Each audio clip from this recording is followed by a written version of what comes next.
Attālā senatnē, Latvijas pašā rietuma krastā, jūrai atkāpjoties, izveidojies ezers, no kura iztecējusi upe vārdā Līva. Vēlāk šaurajā zemes strēmelē smilšu kāpās radās kāds ciems, tā iedzīvotāji šo vietu sāka dēvēt par Smilšu ciemu un nosauca to par Līvu. Līvas ciema iedzīvotāji bijuši brangi zvejnieki un čakli amatnieki.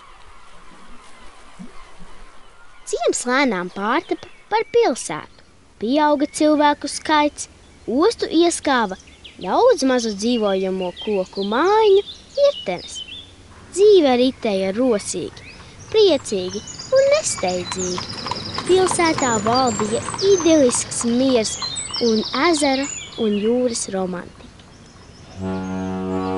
Reiz turpat kanāla malā zem liepas kādu zvejnieku drošsirdīgi uzrunājis visai savādas krāsas runcis. Runcim kažoks bija koši sārtā krāsā un aste šķelta divās daļās. Sarkanā kažoka īpašnieks lūdzi zvejniekam pajumti, solot to mūžīgi sargāt, kā aceraugu. Zvejnieks sapulcējis zem kuplās liepas pārējos ļaudis. Tā nu liepainieki apspriedušies un izlēmuši. Piešķirsim runcim lielākās mājas visā apkaimē, Liepājas pilsētu, sauca ļaudis. Liepainieki runci tik ļoti iemīlējuši, kopuši un barojuši, ka tas pārvērties par īstu lauvu. Izbraucot cauri grobiņai un tuvojoties Liepājai, ceļa labajā pusē pie pilsētas robežas pamanīsi lielu ankuru. Mēļokas zvejnieks to lauvai uzdāvinājis esot. Tuvojoties ankuram, pacel acis augšu, un tur jau viņš ir, ikdienu sirsnīgi sveicot ik katru ceļu braucēju. Lūk, tur augšā iekāpis ģerbonī. Kādu dienu lauva izdzird neparastu troksni. Kas tad tas par troksni? Domīgs paliek lauva. Vai skaņa nāk no pilsētas? Lauvai nemierīgs prāts. Nolēcis no sargposteņa, lauva dodas Liepājas centra virzienā. Pa ceļām tas iegriežas ciemos pie saviem draugiem, Liepājas pilsētas pašvaldības dzīvnieku patversmē, kura nosaukta viņa paša vārdā – Lauvas sirds. Draugi lauvu sagaida ar lielām ovācijām, un katrs nu steidz stāstīt savus piedzīvojumus. Lauva vienmēr priecājas apciemot savus četrkājainos draugus, te pēkšņi draugu čalas pāršalts tā pati dīvainā skaņa. Draugi, vai dzirdējāt?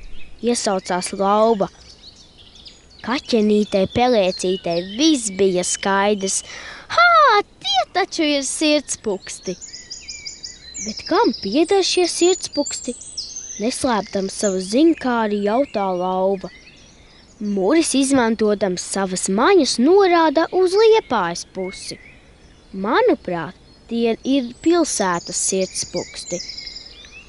Lauva gribēdam šo noslēpumu atšķetināt jautāja. Draugi, vai ziniet, kur atrodas Liepājas sirds? Visi patversmes iemītnieki noraidoši grozīja galvu. Domīgi nopūtās lauva. Nu tad dosimies to meklēt. Tā lauva kopā ar runci devās Liepājas virzienā, jo tuvāk pilsētai, jo skaņu daudzveidība pieauga. Gandrīz vai grūti neapjukt.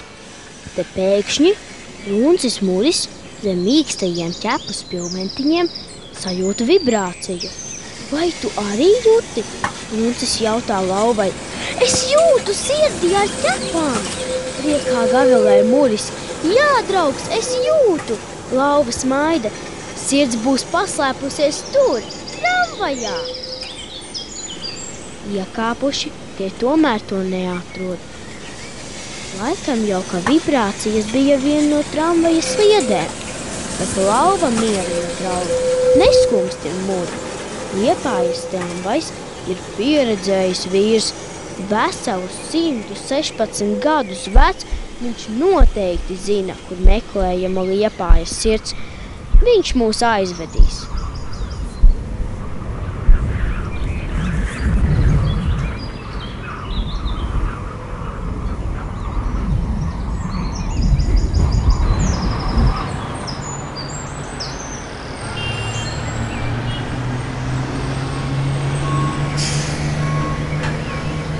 Paskat tur, augšā.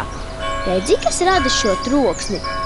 Varbūt tā ir Liepājas sirds.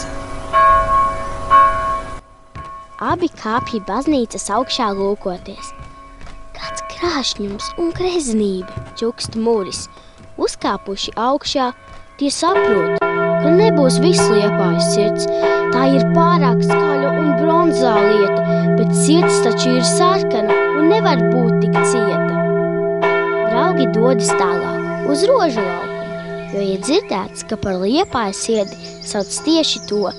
Par Liepājas sirdi to dēvē tāpēc, ka tas atrodas pilsētas pašā centrā.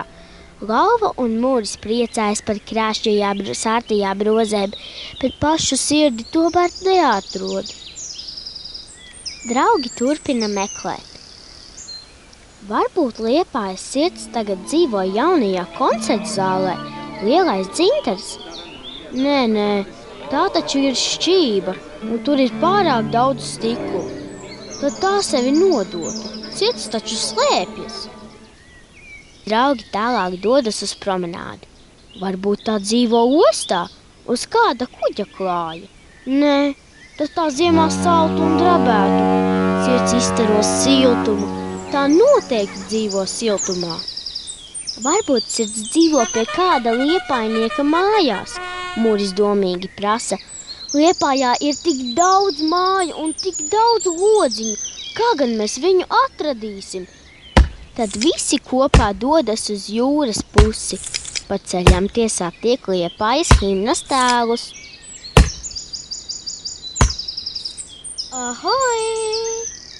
Nonākuši pie vānas, tie tai lūdz palīdzību. Mīļā, visu varošā vānas kundze, vai jūs mums varētu palīdzēt meklējumos? Un vāna ar prieku pieņem izaicinājumu. Tā paķer draugus un paceļ tos mākoņos virs Liepājas. Bērni sajūsmināti čalo. Pēkšņi tie dzird jūras šalkas un vienmērīgos viļņus. Tiem liekas, kad beidzot to atraduši, tomēr nolaidušies, tie atkal viļas.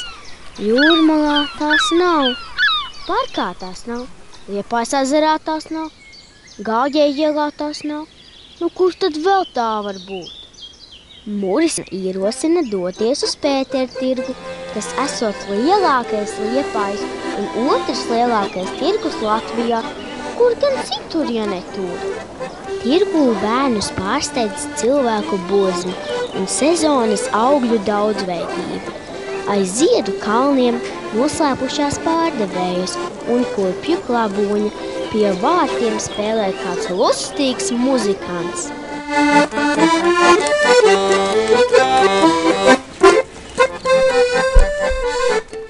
Bērni dzird, ka Liepājas sirds pukst skaļāk, un pēkšņi bērniem viss tapa skaidrs. Liepājas sirds ir mīlestība, ko katrs liepainieks nes un alkoja sevi. Tā ir mīlestība pret savu dzimto pilsētu. Liepainiekos ir Liepājas sirds, mēs katrs esam Liepājas sirds.